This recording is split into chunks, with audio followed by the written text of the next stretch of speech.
میرا نام نازیہ ہے. میں اپنے بھائی بہنوں میں سب سے بڑی تھی.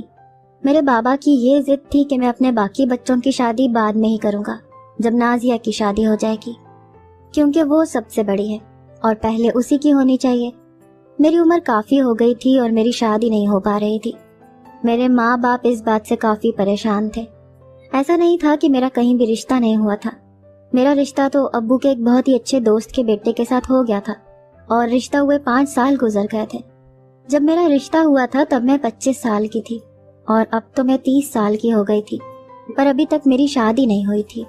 میرے باقی بہن بھائیوں کی سب کی شادی کی عمر ہو گئی تھی اور میں یہ محسوس کرتی تھی کہ وہ سب دل ہی دل میں مجھے بد دعائیں ہی دیتے ہوں گے کہ کب اس مصیبت سے جان چھٹے اور ہماری شادی کے بارے میں بھی سوچا جائے. پر میں کچھ بھی نہیں کر پاتی تھی. چاہتی تو میں بھی تھی کہ اب میری شادی ہو جائے، پر میں کیا کر سکتی تھی. میرا جو منگیتر تھا میں نے اس کو کبھی بھی نہیں دیکھا تھا اور نہ ہی کبھی میں نے اس سے فون پر بات کی تھی. اس نے بھی کبھی کوشش نہیں کی تھی مجھ سے بات کرنے کی یا مجھ سے رابطہ کرنے کی. اسی لیے اچھا نہیں لگتا تھا کہ میں ہی بات کرنے میں پہل کروں. محلے کی عورتیں آ کے امی کو کہتی تھیں کہ تمہاری بیٹی کی تو شادی کی عمر ہی اب نکل گئی ہے. اب اگر تمہاری بیٹی کی شادی ہو بھی جائے گی تو وہ اپنے شوہر کے دل میں وہ مقام حاصل نہیں کر پائے گی، کیونکہ جوان اور خوبصورت لڑکیاں ہی مردوں کو اچھی لگتی ہیں. تمہاری بیٹی کے تو سر کے بال بھی اب سفید ہونے لگے ہیں اور اس میں اب کوئی بھی کشش باقی نہیں رہی. یہ بات سن کر تو میں اور بھی زیادہ پریشان ہوتی تھی کہ پتہ نہیں اب اور کتنا وقت لگے گا میری شادی ہونے میں. ایک دن میں نے ہمت جٹا کے اپنے منگیتر کو میسج کیا. میں نے اس کو بولا کہ اس بات کے بارے میں آپ کو کبھی بھی نہ میں بولتی اگر میرے باقی بہن بھائیوں کی شادی ابو مجھ سے پہلے کر دیتے، تو اسی لیے اب آپ کو شادی کر لینی چاہیے، کیونکہ اب میرے باقی بہن بھائی بھی شادی کرنا چاہتے ہیں اور ان کی عمر نکلتی جا رہی ہے. آپ کو پتہ ہی ہے کہ بعد میں اچھے رشتے نہیں ملتے ہیں جب عمر تھوڑی بڑی ہو جاتی ہے. تو میرے منگیتر نے مجھے کہا کہ میں دبئی میں جاب کرتا ہوں، میں یہاں پر تمہارے لیے اتنا کچھ جمع کرنا اور بنانا چاہتا ہوں جس سے تمہیں اپنی پوری زندگی میں کسی بھی چیز کی ضرورت نہ رہے، اور میں ہمیشہ کے لیے پھر تمہارے پاس ہی آ کر رہوں گا، کیونکہ میں یہاں پر پیسے جمع کر رہا ہوں. میں اپنا گھر بنانا چاہتا ہوں. مجھے بالکل بھی اچھا نہیں لگے گا کہ شادی کے بعد میں تمہیں کرائے کے مکان میں رکھوں. بس ایک بار میں اتنے پیسے جمع کر لوں جن سے میرا اپنا گھر بن جائے، پھر میں پاکستان واپس آ جاؤں گا اور فوراً ہی شادی کر لوں گا. میرے منگیتر کو میں نے کہا کہ آپ پاکستان واپس آ جائیں. شادی کرنے کے بعد بے شک آپ واپس دبئی چلے جائیے گا، میں آپ سے کوئی بھی شکایت نہیں کروں گی، میں آپ سے وعدہ کرتی ہوں. میرا منگیتر بہت ہی اچھی اور سلجھی ہوئی طبیعت کا مالک تھا. اس نے بہت ہی سنجیدگی کے ساتھ میری ہر بات سنی اور سمجھی. وہ میری مجبوری سمجھ چکا تھا. اس نے فوراً ہی مجھے میری بات سن کر ہاں میں جواب دیا اور کہا کہ میں 1 یا 2 ماہ میں واپس آ جاؤں گا اور انشاءاللہ واپس آتے ہی میں شادی کر لوں گا. اس نے مجھے اس وقت کہا تھا کہ ایسا نہ ہو کہ پھر آپ مجھے دبئی واپس ہی نہ جانے دیں اور میرے سارے خواب ادھورے رہ جائیں، کیونکہ میں نے جتنا کچھ سوچا تھا میں نے ابھی اپنے لیے اتنا کچھ نہیں بنایا ہے اور وہ سب کچھ جمع کرنے میں کافی زیادہ ٹائم لگ جانا ہے. میں صرف آپ کی بات مان کر پاکستان واپس آ رہا ہوں، ورنہ میں ابھی پاکستان واپس بالکل بھی نہیں آنا چاہتا تھا. میں نے اس کا شکریہ ادا کیا اور کہا کہ آپ کو مجھ سے شکایت کا کبھی بھی کوئی موقع نہیں ملے گا، اور پھر اس نے مجھے اس وقت اللہ حافظ کہہ کے کال کاٹ دی تھی. اس دن کے بعد میری تھوڑی پریشانی کم ہوئی تھی اور میں تھوڑا بہت خوش رہنے لگی تھی، کیونکہ اس سے پہلے میں بہت پریشان اور اداس رہا کرتی تھی اور بس یہی سوچتی تھی کہ میرا منگیتر میرے لیے اجنبی ہے، میں کسی اجنبی سے ایسے کیسے بات کر لوں. بات کرنے کے بعد ہی مجھے پتا چلا کہ وہ بہت ہی اچھا اور بہت سمجھدار انسان ہے جو بہت جلدی ہی میری بات سمجھ چکا تھا. ایک دن اماں بہت پریشان اپنے سر پر ہاتھ رکھ کر بیٹھی ہوئی تھی. میں نے جب ان سے ان کی پریشانی کی وجہ معلوم کی تو انہوں نے مجھے بتایا کہ تمہاری بہن نادیہ کا رشتہ ایک بہت ہی اچھے گھر سے آیا ہے، پر تمہارے بابا منع کر رہے ہیں.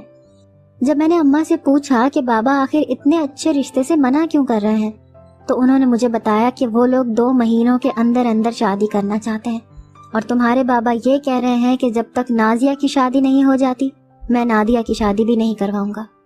اور وہ لوگ یہ کہہ رہے ہیں کہ اگر آپ 2 مہینوں کے اندر شادی نہیں ہونے دینا چاہتے تو ہم کسی اور جگہ اپنے بیٹے کا رشتہ کر دیں گے. میں بس یہی بات سوچ کر پریشان ہو رہی ہوں کہ اتنا اچھا رشتہ پھر کیسے ملے گا، کیونکہ لڑکا بھی نوکری کرتا ہے اور ان کا خاندان بھی بہت اچھا ہے. ایسے رشتے تو قسمت سے ہی ملتے ہیں اور روز روز نہیں آتے. میں نے تو تمہارے ابا کو سمجھاتے ہوئے تھک گئی ہوں کہ اتنا اچھا رشتہ ہاتھ سے مت جانے دو اور بیٹی کی شادی کر دو، پر تمہارے ابا کوئی بات ماننے کے لیے تیار ہی نہیں ہے۔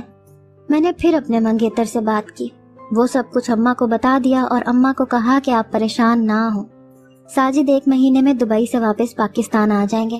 انہوں نے مجھے بولا ہے کہ وہ آتے ہی شادی کر لیں گے۔ آپ نادیہ کا رشتہ جہاں پر کرنا چاہتی ہو کر دو اور ان کو بول دو کہ آپ 2 مہینوں کے اندر ہی ان کو شادی کرنے دیں گے۔ اماں نے میری بات سن کر تھوڑا سکون کا سانس لیا، کیونکہ میری شادی کی سب سے زیادہ پریشانی تو میری اماں کو ہی ہوتی تھی۔ اماں نے نادیہ کا رشتہ پکا کر دیا، اب وہ تھوڑا بہت خوش رہنے لگی تھی۔ میرا منگیتر ساجد 1 مہینے کے بعد دبئی سے واپس آ گیا اور اس نے آتے ہی اپنے والدین کو میرے گھر بھیجا تھا تاکہ وہ شادی کی تاریخ پکی کر سکے اور جلد ہی شادی ہو جائے تو وہ دبئی واپس جا سکے، کیونکہ وہ صرف 1 مہینے کے لیے واپس آئے تھے اور شادی کے فوراً بعد ہی وہ دبئی واپس جانا چاہتے تھے۔ وہ اپنا کام ادھورا چھوڑ کر آئے تھے۔ ان کا دبئی واپس جانا بہت ضروری تھا۔ ساجد کی ماں نے تو آتے ہی امی کو کہا کہ ہمارا تو ابھی کوئی بھی شادی کرنے کا ارادہ نہیں تھا۔ ساجد پتہ نہیں کیوں ضد لے کر بیٹھ گیا ہے کہ 1 مہینے کے اندر اندر وہ شادی کرنا چاہتا ہے۔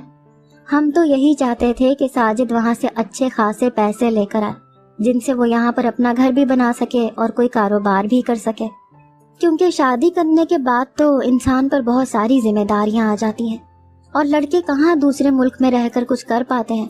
یہ سب کچھ تو شادی سے پہلے ہی ہوتا ہے، اور آج کل کی بیویاں تو چاہتی ہی نہیں ہیں کہ ان کے شوہر ان سے دور رہیں، وہ تو اپنے شوہروں کو اپنی انگلیوں کے اشاروں پر نچانا چاہتی ہیں۔ ساجد کی ماں کی باتیں سن کر تو مجھے یہی معلوم ہو رہا تھا کہ وہ بہت سخت مزاج خاتون ہے، اور میں یہ سوچ رہی تھی کہ ساجد کے بغیر میں اس گھر میں ایسی ساس کے ساتھ کیسے گزارا کروں گی۔ یہ تو صرف ساس تھی جو میں نے دیکھی تھی، پتہ نہیں ان کے گھر میں اور کتنے افراد ہوں گے اور ان کا رویہ پتہ نہیں کیسا رہے گا میرے ساتھ۔ پر یہ سوچ کر بھی تھوڑی بہت خوشی ہو رہی تھی کہ ساجد نے میری کہی ہوئی بات کسی کو بھی نہیں بتائی اور میرے کہنے پر دبئی سے پاکستان شادی کرنے کے لیے آ گئے۔ وہ اگر میرا اتنا کہنا مان رہے تھے اور میرا اتنا خیال کر رہے تھے تو پھر تو میں ان کے لیے کچھ بھی سہنے کو تیار تھی۔ ساجد نے بہت ہی اچھے طریقے سے شادی کی ساری ارینجمنٹ کی تھی۔ اس نے میرے بابا کو شادی پر کوئی بھی خرچہ کرنے سے منع کیا تھا۔ اس کی یہ بات مجھے انتہائی پسند آئی تھی۔ ہماری شادی کی پہلی رات ساجد نے مجھے ایک سونے کی انگوٹھی منہ دکھائی کے طور پر دی تھی۔ اس دن میں نے ساجد کو پہلی بار دیکھا تھا اور اس نے بھی مجھے پہلی بار ہی دیکھا تھا۔ میں نے شکر کیا تھا کہ میں ساجد کو بہت زیادہ پسند آ گئی تھی اور ساجد بھی بہت اچھے لگے تھے مجھے۔ ہماری ارینج میرج تھی، پر ماشاءاللہ سے ہم دونوں میں محبت بہت زیادہ تھی۔ میری شادی کو جب 1 مہینہ پورا ہو گیا تو ساجد نے واپس جانے کے لیے کہا تو میں نے اس کو نہیں روکا، پر وہ خود ہی کہہ رہے تھے کہ میرا جانے کو تو بالکل ہی دل نہیں کر رہا، کیونکہ میں تمہارے ساتھ رہنا چاہتا ہوں اور میں تمہارے بغیر بالکل بھی اب نہیں رہ سکتا۔ میری ساس دروازے کے باہر کھڑی یہ ساری باتیں سن رہی تھی۔ وہ وہیں سے بول رہی تھی کہ مجھے تو پتہ تھا ایسا ہی ہونا ہے، یہ لڑکی تمہیں اپنے اشاروں پر نچائے گی اور تمہیں نوکری کرنے نہیں دے گی۔ میری ساس بول رہی تھی کہ نازیہ تو چاہتی یہی ہے کہ ساجد اپنے ماں باپ کو کچھ بھی کما کر نہ دے۔ میں اپنی ساس کے پاس گئی اور ان کو سمجھا رہی تھی کہ ایسا ہرگز نہیں ہوگا، ساجد دبئی واپس ضرور جائے گا اور وہاں پر جو کچھ بھی کماتا ہے اس پر آپ لوگوں کا سب سے پہلا حق ہے۔ وہ آپ کا بیٹا ہے اور آپ کا پورا پورا حق بنتا ہے اس پر۔ وہ جو کچھ بھی بھیجے گا میں آپ لوگوں سے کبھی بھی نہیں لوں گی، آپ اس بات سے بے فکر ہو جائیں۔ ساجد دبئی واپس چلا گیا اور میں اس کے بغیر بہت ہی اداس رہتی تھی۔ میرا ساجد کے بغیر بالکل بھی دل نہیں لگتا تھا، پر پھر بھی مجبوراً مجھے اپنا دل اسی گھر میں لگانا تھا۔ میں گھر کا سارا کام خود ہی کر لیتی تھی، اپنی نند کو کچھ بھی نہیں کرنے دیتی تھی۔ میں نے اپنے گھر کو بہت اچھی طرح سے سنبھالا ہوا تھا اور اس بات سے میری ساس بھی مجھ سے بہت خوش تھی۔ ساجد کو دبئی گئے ہوئے بہت دن گزر گئے تھے اور اس کی مجھے بہت زیادہ یاد آتی تھی۔ اس نے جانے کے بعد ایک بار بھی مجھ سے فون پر بات نہیں کی تھی اور مجھے اس بات کی کافی فکر بھی ہوتی تھی کہ آخر کیا وجہ ہو سکتی ہے جس کی وجہ سے ساجد نے ایک بار بھی فون نہیں کیا۔ میں بہت پریشان بھی تھی اور اداس بھی، تو میں نے سوچا کہ کیوں نہ اماں کے گھر چکر لگا کے آؤں، کیونکہ شادی کو بہت وقت ہو گیا تھا۔ اس دوران میں ایک بار بھی امی کے گھر نہیں گئی تھی۔ مجھے اپنے گھر کی اور اماں ابا کی بہت یاد بھی آ رہی تھی۔ میں نے ساس سے اجازت لے کر امی کے گھر جانے کی تیاری کر لی اور سوچا کہ 3-4 دن میں وہیں پر رک جاؤں گی۔ میں نے اپنے بھائی کو فون کیا اور گھر کا سارا کام نمٹا کر انتظار کرنے لگی کہ کب میرا بھائی مجھے لینے آئے۔ تو اچانک میرے فون پر ساجد کی کال آ گئی۔ میں نے جب اس کو سلام کرنے کے بعد حال احوال پوچھنے کے بعد جب پوچھا کہ آپ نے اتنے دن مجھ سے بات کیوں نہیں کی، تو انہوں نے مجھے کہا کہ میں اپنے کام میں بہت ہی زیادہ مصروف تھا اور کبھی کبھار تو دن اور رات دونوں ہی کام کرتا رہتا تھا، اسی لیے تھکاوٹ کی وجہ سے میں بات نہیں کر پاتا تھا، اور جہاں پر میں کام کرتا ہوں وہاں پر سگنل کا بھی بہت مسئلہ بنا رہتا ہے اور فون پر بات کرنے کے لیے دور جانا پڑتا ہے جہاں پر سگنل آتے ہوں، اسی لیے بات بہت کم ہوا کرے گی۔ میں نے اس کی مجبوری کو سمجھتے ہوئے کہا کہ اور جب آپ کو ٹائم ملے تب آپ بات کر لیا کرو، پر ہفتے میں ایک بار ضرور بات کر لیا کرو، کیونکہ ساجد کو گئے ہوئے پورا 1 مہینہ گزر گیا تھا اور اس نے ایک بار بھی بات نہیں کی تھی، اسی لیے میرا بہت دل کر رہا تھا اس کے ساتھ بات کرنے کو۔ ساجد نے اس وقت مجھے بتایا کہ اگلے ہفتے میں واپس پھر سے پاکستان آ رہا ہوں۔ یہ خبر سننے کے بعد تو میں بہت زیادہ خوش ہونے لگی اور میں نے پھر امی کے گھر جانے کا ارادہ بدل دیا۔ 1 ہفتہ میرا انتظار میں خود کو بنانے سنوارتے گزرا اور پھر 1 ہفتے کے بعد ساجد بھی آ گیا۔ اس کو دیکھ کر میں بہت زیادہ خوش ہوئی اور ساجد کو بھی بہت زیادہ خوشی ہوئی گھر واپس آنے کی، کیونکہ شادی کے بعد پہلی بار ہم جدا ہو کر ملے تھے۔ ساجد کو جب میں نے کہا کہ مجھے آپ کی بہت زیادہ یاد آتی ہے، میں تو آپ کے بغیر اس گھر میں بالکل بھی نہیں رہ پاتی، تو ساجد نے بھی مجھے کہا کہ میں بھی تمہیں بہت زیادہ یاد کرتا ہوں اور میں وہاں پر جو بھی کام کرتا ہوں یا جو کچھ بھی کماتا ہوں صرف تمہارے لیے ہی کرتا ہوں، تمہاری خوشیوں کے لیے ہی کرتا ہوں۔ ساجد کچھ دن ہمارے پاس رہ کر جب واپس دبئی جا رہے تھے تو انہوں نے مجھے کہا کہ تم اپنا ایک اترا ہوا جوڑا مجھے ساتھ دے دو، کیونکہ مجھے جب بھی تمہاری یاد آئے گی تو میں وہ جوڑا دیکھ لیا کروں گا۔ اس نے مجھے کہا تھا کہ تمہارے پاس تو یہاں سب گھر والے ہوتے ہیں، میں تو وہاں پر اکیلا ہوتا ہوں، مجھے تمہاری بہت زیادہ یاد آتی ہے۔ ساجد کی یہ بات سن کر تو میری آنکھوں میں آنسو آ گئے۔ میں نے اپنا ایک جوڑا ساجد کو دے دیا اور وہ اپنے ساتھ دبئی لے گئے۔ اگلے دن جب گھر کی صفائی کرتے ہوئے میں دیور کے کمرے میں صفائی کرنے کے لیے گئی تو میرا وہ جوڑا دیور کے کمرے میں پڑا ہوا مجھے ملا۔ یہ دیکھ کر میں بہت حیران ہو گئی کہ یہ جوڑا تو میں نے ساجد کے بیگ میں ڈالا تھا، تو یہاں پر کیسے آیا؟ اس بات کو سوچ کر میں نے درگزر کر لیا کہ ہو سکتا ہے کہ شاید ساجد بھول گئے ہوں یا پھر غلطی سے رہ گیا ہو۔ میں نے جب ساجد کو یہ بات فون پر بتائی تو انہوں نے بھی ایسا ہی کہا کہ میں تو یہاں پر تمہارا جوڑا ڈھونڈ رہا تھا، ہو سکتا ہے وہاں پر غلطی سے رہ گیا ہو۔ تو میں نے بھی ساجد کی بات پر یقین کر لیا۔ زندگی اپنے معمول پر گزر رہی تھی اور اس دوران میں امید سے بھی ہو گئی تھی۔ ساجد کے دبئی جانے کے 2 مہینوں کے بعد ہی مجھے پتا چلا تھا کہ میں امید سے ہو گئی ہوں۔ میں نے یہ خبر ساجد کو فون پر بتائی تھی، وہ تو وہاں پر سن کر بہت زیادہ خوش ہو رہے تھے اور میری بھی خوشی کی کوئی انتہا نہ تھی۔ میرے میکے اور سسرال میں یہ پہلا بچہ تھا جس کے آنے کی سب کو بہت ہی زیادہ خوشی ہو رہی تھی اور دونوں طرف ہی زور و شور سے تیاریاں ہونے لگی تھی۔ میری ساس اور میری ماں تو چھوٹے چھوٹے کپڑے بناتے ہوئے نہیں تھک رہی تھی، کیونکہ ان دونوں کی دلی مراد پوری ہونے جا رہی تھی۔ میری ساس دادی اور میری ماں نانی بننے جا رہی تھی۔ ان دونوں کو خوش دیکھ کر تو میں بھی بہت زیادہ خوش ہو رہی تھی کہ شکر ہے اللہ پاک کا، ان دونوں کو یہ پہلی خوشی میری طرف سے ہی مل رہی ہے۔ یہ خبر سننے کے بعد ساجد سے بھی رہا نہیں گیا اور وہ کچھ ہی دنوں میں پاکستان واپس آ گئے۔ جب وہ پاکستان واپس آئے تو ڈھیر سارے کھلونے اور بچے کے لیے کپڑے اور سامان وغیرہ لے کر آئے تھے۔ بچے کے آنے سے پہلے ہی میرے کمرے میں سامان اتنا جمع ہو گیا تھا کہ جگہ بھی باقی نہیں رہی تھی۔ میں اپنے بچے کے آنے سے بہت زیادہ خوش تو تھی، پر یہ سوچ کر بہت ہی اداس ہو رہی تھی کہ ساجد کچھ ہی دنوں کے لیے آئے تھے اور پھر ان کو واپس جانا تھا، کیونکہ ان کا وہاں پر کام ہی کچھ ایسا تھا کہ ان کو زیادہ چھٹی نہیں ملتی تھی۔ میں تو یہی چاہتی تھی کہ میں اپنا یہ وقت پورے 9 مہینے ساجد کے ساتھ گزاروں، پر ایسا ہونا ناممکن تھا۔ مجبوری تھی تو ان کے بغیر مجھے رہنا ہی پڑ رہا تھا۔ اس بار بھی جب ساجد کے جانے کا ٹائم ہو گیا تو انہوں نے مجھے پچھلی بار کی طرح کہا کہ تم مجھے اپنا ایک جوڑا دے دو، جب بھی تمہاری یاد آئے گی تو میں تمہارا پہنا ہوا جوڑا دیکھ لوں گا۔ اور اس بار میں نے ان کے بیگ میں اپنا جوڑا خود ہی رکھ دیا تھا اور کہا تھا کہ پچھلی بار کی طرح بھول مت جانا۔ جب ساجد چلے گئے تو اس بار بھی ویسا ہی ہوا اور مجھے وہ اپنا جوڑا دیور کے کمرے سے ملا۔ اس بار مجھے تھوڑی گڑبڑ لگ رہی تھی اور میرا دل تھوڑا بے چین ہو رہا تھا۔ میں تھوڑی پریشان ہو رہی تھی کہ یہ کوئی اتفاق نہیں ہو سکتا، یہ جان بوجھ کر کیا جا رہا ہے۔ ایک بار تو غلطی ہو سکتی ہے، دوسری بار غلطی نہیں ہو سکتی۔ اب مجھے پکا یقین ہو گیا تھا کہ کچھ بات ضرور ہے۔ آخر ساجد میرا پہنا ہوا جوڑا دیور کے کمرے میں کیوں رکھ کر چلے جاتے ہیں؟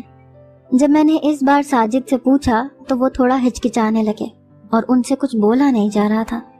میں تو اسی بات سے ہی سمجھ گئی تھی کہ یہ اب آگے جو بولیں گے تو وہ جھوٹ ہی ہوگا۔ ساجد مجھے کہنے لگے کہ ہو سکتا ہے شاید رہ گیا ہو، میں نے تو دیکھا ہی نہیں تھا، کیونکہ میں نے اپنا سامان بھائی کے کمرے میں جانے سے پہلے ایک بار کھولا تھا، وہیں پر رہ گیا ہوگا۔ ساجد کی اس بات پر مجھے ذرا یقین نہیں آیا تھا، اور اب تو میں یہ جاننا چاہتی تھی کہ آخر کیا بات ہو سکتی ہے، کیونکہ میں اور کسی سے بھی اس بات کے بارے میں ذکر نہیں کر سکتی تھی اور نہ ہی کسی سے کچھ پوچھ سکتی تھی۔ مجھے پتہ تبھی چل سکتا تھا جب ساجد پاکستان واپس آتا، اور وہ اب تبھی واپس آئے گا جب میری ڈیلیوری کے دن پاس آ جائیں گے، اور تب تک مجھے اس پریشانی کا سامنا ہی کرنا پڑے گا۔ وقت آہستہ آہستہ سے گزرتا جا رہا تھا اور آخر وہ دن بھی آ گیا جب میری ڈیلیوری میں کچھ ہی دن باقی بچ گئے تھے اور ساجد بھی واپس آ گیا۔ ساجد نے ان کچھ دنوں میں میرا اتنا زیادہ خیال رکھا جتنا میں نے اپنے ان پورے 9 مہینوں میں بھی خود کا نہیں رکھا تھا۔ وہ مجھے کھانا بھی اپنے ہاتھ سے کھلاتے تھے، بیڈ سے پیر نیچے نہیں رکھنے دیتے تھے۔ وہ میرے کھانے پینے دوائیوں کا بہت زیادہ خیال رکھتے تھے۔ ان کا اس طرح سے خیال رکھنا دیکھ کر میرا تو اب دل بھی نہیں چاہ رہا تھا کہ ساجد واپس جائیں، کیونکہ اب تو چھوٹا بچہ ہو جائے گا اور ہم دونوں کو ساجد کی بہت ضرورت ہوگی۔ میں نے اس بارے میں ساجد سے بات بھی کی تھی کہ اب کچھ بھی کر لیں اور یہیں پر اپنا کاروبار کو شروع کر لیں، کیونکہ ہم سے اب آپ کے بغیر نہیں رہا جاتا۔ پر ہر بار کی طرح ساجد ماننے سے انکار کر رہے تھے۔ اب تو مجھے لگتا تھا کہ ساجد خود بھی یہاں پر رہنا نہیں چاہتے اور وہ ہمیشہ دبئی میں ہی رہیں گے، کیونکہ ان کا یہاں پر بالکل بھی دل نہیں لگتا تھا۔ وہ جب بھی واپس آتے تھے ایسا لگتا تھا جیسے پیچھے کوئی چیز چھوڑ کر آئے ہیں، اور ان کا سارا دھیان وہیں پر رہتا تھا۔ کچھ دنوں کے بعد میری ڈیلیوری ہو گئی اور ہمارا بہت ہی خوبصورت اور چاند جیسا بیٹا پیدا ہو گیا۔ بیٹے کی پیدائش پر تو ساجد بہت زیادہ خوش ہوئے، اور میرے میکے اور سسرال میں تو جیسے خوشیوں کی بارش ہونے لگی۔ سب لوگ بہت زیادہ خوش ہوئے۔ میرا بچہ ماشاءاللہ سے سب کا ہی بہت لاڈلا تھا۔ میرے بچے کو اس دنیا میں آئے ہوئے 1 مہینہ ہو گیا تھا، اور ساجد بھی جانے کے لیے تیار ہو گئے تھے۔ ان کے جانے پر ہم بہت زیادہ اداس ہو رہے تھے۔ ساجد اپنے بیٹے کو بار بار گلے لگا رہا تھا، اسے بوسہ دے رہا تھا۔ ساجد ایسا بھی کہہ رہا تھا کہ مجھ سے وہاں پر اپنے بچے کے بغیر بالکل بھی نہیں رہا جائے گا۔ اگر میری مجبوری نہ ہوتی تو میں بالکل بھی وہاں پر واپس نہ جاتا۔ اگر میں وہاں پر جا کر کام نہ کروں گا تو اپنے بچے اور تمہارے لیے گھر کیسے بنا پاؤں گا؟ کیونکہ ہم جس گھر میں رہتے تھے وہ کرائے کا مکان تھا، اور ساجد کی سب سے بڑی خواہش یہ تھی کہ ہم اپنا گھر خرید سکیں۔ ساجد نے ہر بار کی طرح اس بار بھی مجھے ایسے ہی کہا تھا کہ تم اپنا ایک پہنا ہوا جوڑا مجھے دے دو، پر اس بار میں نے اس کو کہا تھا کہ میں اپنا جوڑا نہیں دوں گی، کیونکہ آپ ہمیشہ ہی یہاں پر دیور کے کمرے میں چھوڑ کر چلے جاتے ہو اور پھر کہتے ہو کہ میں بھول گیا ہوں۔ وہ مجھے سمجھانے کی بہت کوشش کر رہا تھا کہ میں جان بوجھ کر ایسا نہیں کرتا، پتہ نہیں کیسے مجھ سے چھوٹ جاتا ہے، پر اس بار ایسا ہرگز نہیں ہوگا۔ تم مجھے اپنا ایک جوڑا دے دو، میں خود ہی اپنے بیگ میں سنبھال کر رکھ لیتا ہوں، اور میں اس بار کافی خیال کروں گا۔ ساجد کی اس بات پر تو مجھے پہلے بھی کافی شک تھا، اور میں اب جاننا چاہتی تھی کہ آخر وہ ایسا کیوں کرتے ہیں۔ اسی لیے میں نے سوچا کہ میں اپنی جگہ اپنی نند کا جوڑا دے دیتی ہوں، اور میں نے ویسا ہی کیا۔ میں نے نند کا جوڑا اس کے کمرے سے لا کر ساجد کے بیگ میں ڈال دیا اور اس کو بولا کہ میں نے جوڑا رکھ دیا ہے، آپ کو مزید منتیں کرنے کی کوئی بھی ضرورت نہیں ہے۔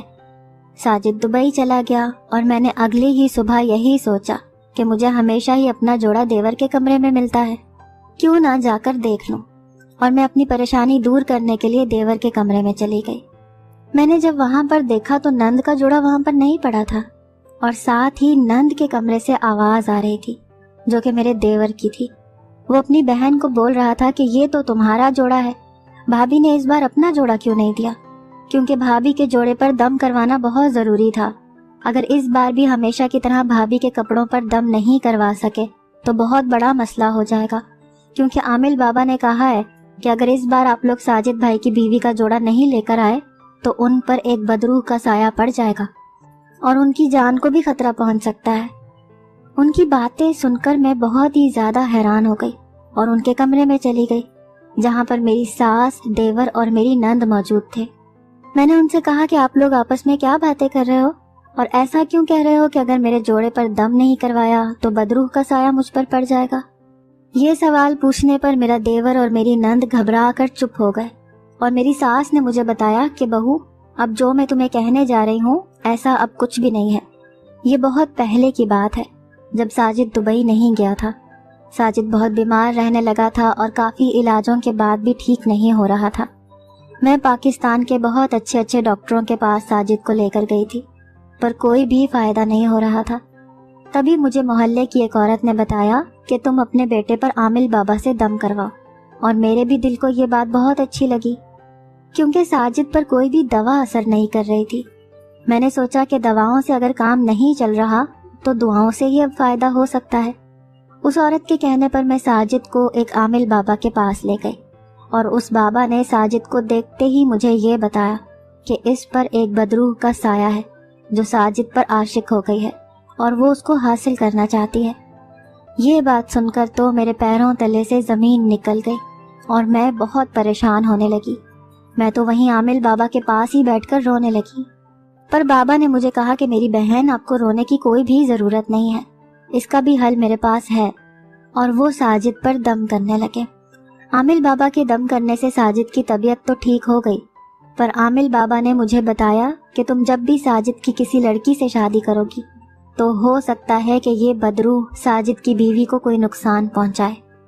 تو پھر میں نے عامل بابا سے اس کا بھی حل پوچھا تو عامل بابا نے مجھے بتایا کہ جب ساجد کی شادی ہو جائے تو تم اس کی بیوی کا ایک پہنا ہوا جوڑا میرے پاس لے کر آنا، تو میں اس پر دم کروں گا اور پھر وہ بدروح کبھی بھی ساجد یا اس کی بیوی کو کوئی بھی نقصان نہیں پہنچا پائے گی اور وہ ہمیشہ کے لیے اس دنیا سے چلی جائے گی۔ میری ساس نے مجھے کہا کہ یہ بات میں تمہیں نہیں بتانا چاہتی تھی کیونکہ اگر تم یہ بات سن لیتی تو تم بہت زیادہ پریشان ہو جاتی، کیونکہ جان تو سب کو اپنی ہی بہت زیادہ عزیز ہوتی ہے۔